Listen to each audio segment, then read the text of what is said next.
係，大家好，咁今日好高興啦，繼續請到我哋嘅星級導師 Sarah 喺 DSE 攞到5科5星星喎。咁啊，今日就想 Sarah 分享翻咧 DSE 咧温書咧有咩心得或者技巧嘅，可唔可以概括講下咧 Sarah？可能用2至3點啊。咁首先就 DSE 啦，就有好多 past paper 嘅，咁亦都有好多科啦。咁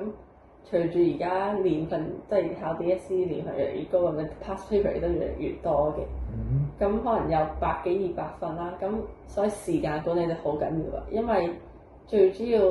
就會想喺 DSE 前全部做晒啲 past paper 啦，同埋可以希望做到2次或者更加多嘅，咁就越好啦。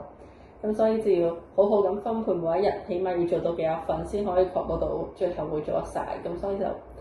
要可能預早幾個月就已經要安排好晒之後嘅 schedule。咁所以時間管理就好重要嘅。咁第二就係做嘅時候就唔好追求